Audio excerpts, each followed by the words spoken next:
Well, welcome back to another week's analysis behind the news.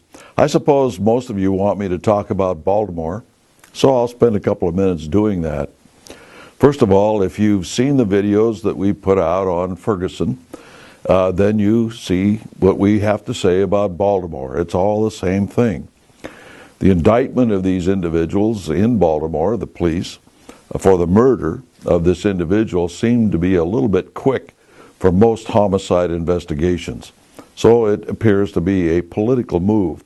We have no idea of the guilt or innocence of any of these folks, nor are we going to even speculate.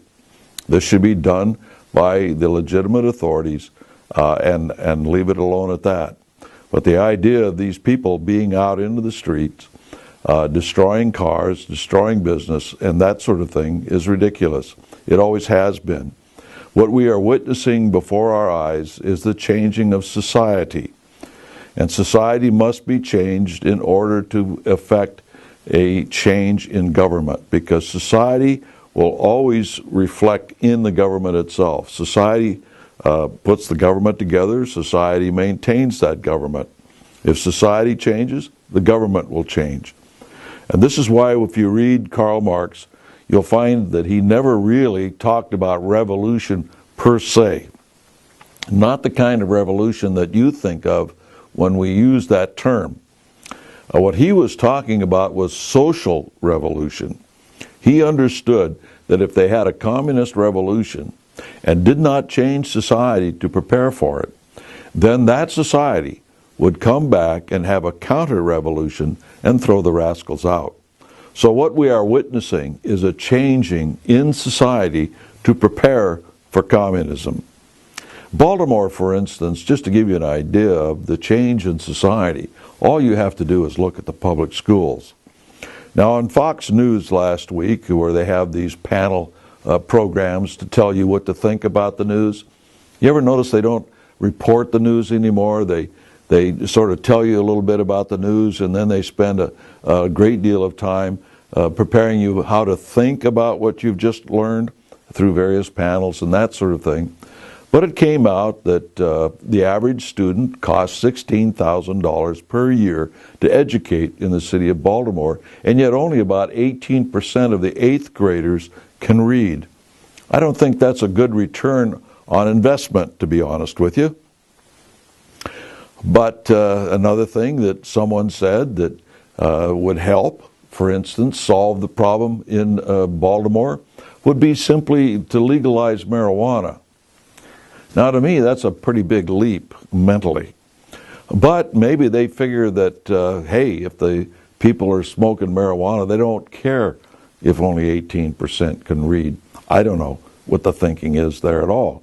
It makes no sense to me. I've seen a number of things that have cropped up in the newspapers as of the last week that demonstrates more and more what we've been saying on these broadcasts. Here, for instance, is from the Wall Street Journal of May 1st. Of course, May Day is the universal celebration for socialism, international socialism, and communism. Most people don't know why it's May 1st, but we won't go there in this particular broadcast. But at any rate, what you're seeing here is a billboard in the Crimea where the Russians have taken over that section of the world. And lo and behold, it is a billboard with Joseph Stalin and the hammer and sickle. That's the sort of thing that is appearing there now. While they're telling us, for instance, that communism is dead, but they still have their hero, Joseph Stalin, that sort of business. Communism is not dead. Another thing that we've been reading about, hearing about, and been programmed to believe is that we're in a period of recovery since 2008, and everything's wonderful. And yet when you go to various things that are a little bit out of the mainstream, not much, but these are mainstream financial newspapers. They're not USA Today, they're not the New York Times, and so on and so forth. These cater to the people who know what they're doing. The Financial Times and the Investor's Business Daily.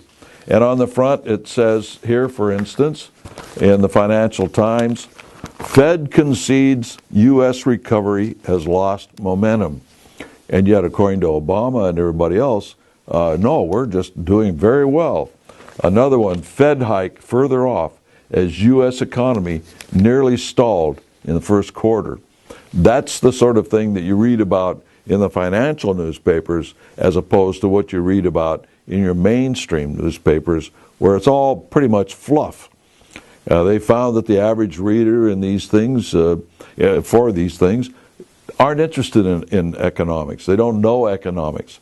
So they'll believe just about anything that's being said. But in these sorts of publications, that's not true, so they have to tell at least some of the truth. Another thing that I read, about 7 or 8 days ago, was that crime was down in Mexico, contrary to what we were reporting a couple of weeks ago. And yet here in the Wall Street Journal this morning, it says, rise of drug cartel brings wave of Mexican violence. I wish they'd get their story right. At least get together and decide which one are we going to say. Are we going to say it's up, or are we going to say it's down, so on and so forth. After a while, it gets a little confusing. Another thing, too, that's been going on that we haven't reported on for well over a year or two is something that appeared again in this morning's Wall Street Journal. Immigrants to U.S. from China top those from Mexico.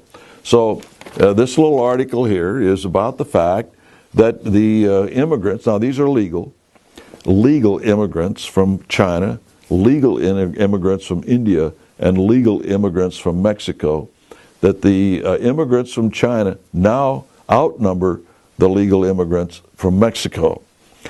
A lot of things that have been going on that we've been trying to say a couple of years ago was that the illegal immigrants from China were a real problem too, just like those from Mexico.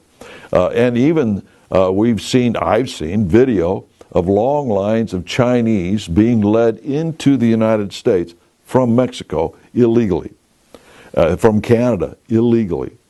When I lived up in that area, it was common knowledge that boatloads of Chinese were coming in to the Pacific Northwest.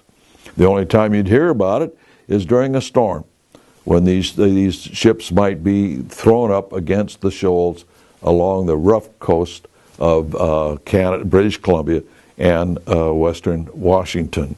And then they'd have to rescue a few hundred of them out of the surf and off the ship before, they all died. I remember one time, for instance, going into a restaurant, Chinese restaurant, in Yakima, Washington. As I went in, I was dressed just like this. I guess to them I might have looked like a government official. And off to my right was a long table with men who were well under 30.